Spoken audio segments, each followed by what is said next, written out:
the war is going to end.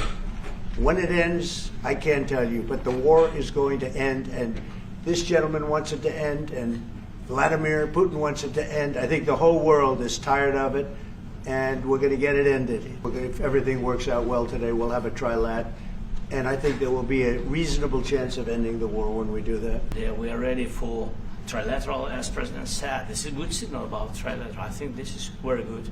President Zelensky, are you prepared to keep sending Ukrainian troops to their deaths for another couple years, or are you going to agree to redraw the maps?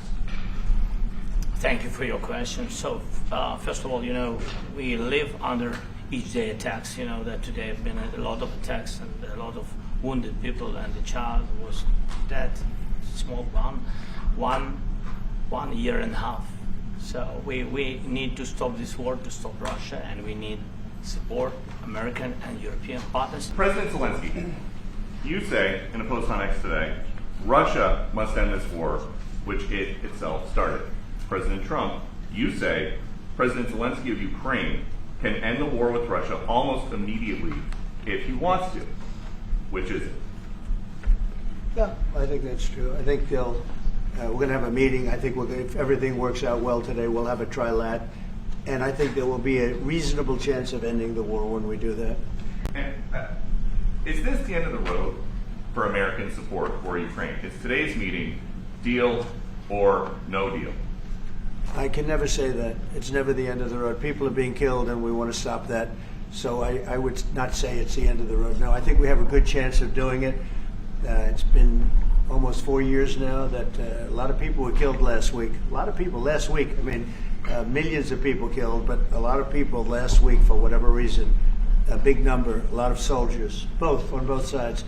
And I know the president, I know myself, and I believe Vladimir Putin wants to see it ended. And as you met with Putin on Friday, today you've got President Zelensky here.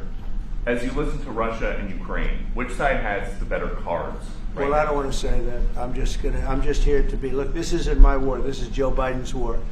He's the one that had a lot to do with this happening, and we want to get it ended. And we want it to end good for everybody. We want it to end good. The people of Ukraine have suffered incredibly.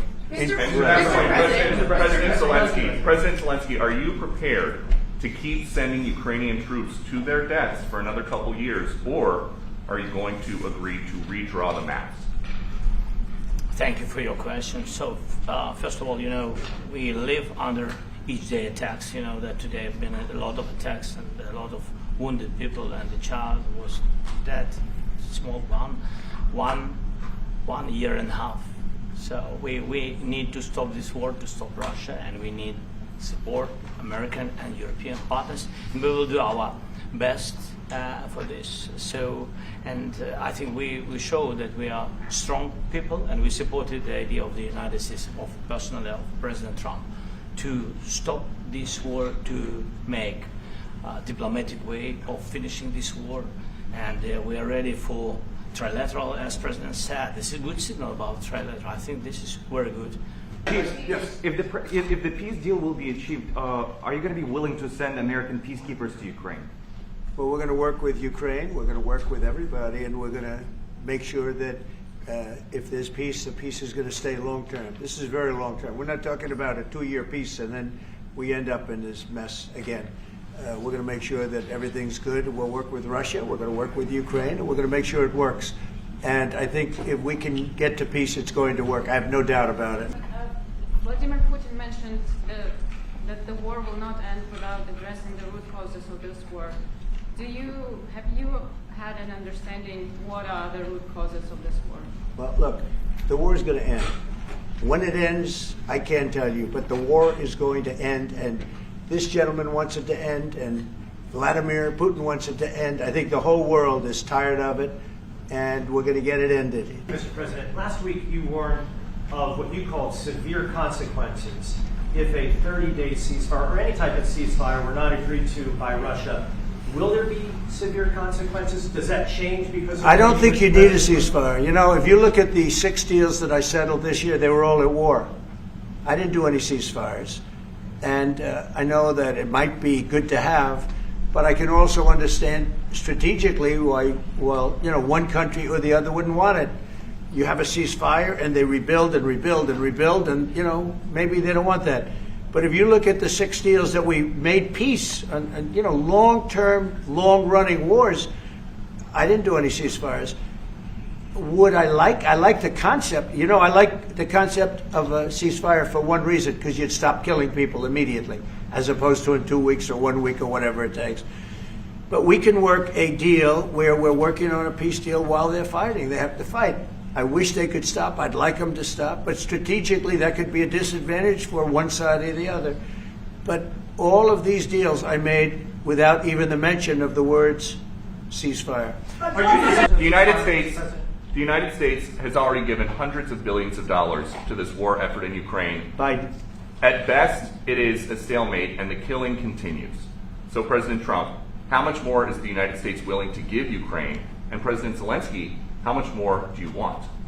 Thank you so much. So first of all, we have possibility now to buy weapon from the United States. We are thankful for this program and this opportunity. We are thankful for Europe. They pay for this. And through NATO program, for example, Pearl and etc., we have some programs where we can have some money to finance this. And this is a part, I think, it's not a part for the war and to defend us. It also will be a part for security guarantees, to strengthen our army, to rearm Ukrainian army. This is very, very important. And it depends how much money we need to rearm. For example, the question of air defense, we spoke about it with President Trump, and I'm happy that we have now bilateral decisions and we work on it with production, American production. Nobody in Europe has so many air defense like Patriots, for example. We need it very much, and this is also about defending. Was there any aspect of your discussion with Vladimir Putin that left you disappointed? Look, I was just telling the president, I just spoke to President Putin indirectly, and we're going to have a phone call right after these meetings today. And we may or may not have a trilat. If we don't have a trilat, then the fighting continues. And if we do, we have a good chance. I think if we have a trilat, there's a good chance of maybe ending it. But he's expecting my call when we're finished with this meeting. Thank you very much, everybody. President Zelensky, you look fabulous in that suit. 时隔约半年，乌克兰总统泽伦斯基再访白宫，终于穿上正式西装，成为全场焦点。I said the same thing. Yeah, looks good. I said the one that attacked you last time. See, now I remember. 美国总统川普甚至现场指认，今年2月在白宫公开吐槽泽伦斯基穿着的那位记者，泽伦斯基则机智回应，逗得全场大笑。President Zelensky. In the same suit. You see, I changed. You are not. 要知道，自俄乌战争开打后，泽伦斯基几乎把西装束之高阁，改穿军绿色 T 恤或其他休闲服装，象征与前线士兵站在一起。只是今年2月，他造访白宫时过于随性的打扮，引发媒体质疑。当时泽伦斯基回应，战争一天不结束，他就不会换掉战斗服。没想到才过半年，他就选择妥协，换上正装，显然是为了避免争议，也展现出外交场合的高 EQ。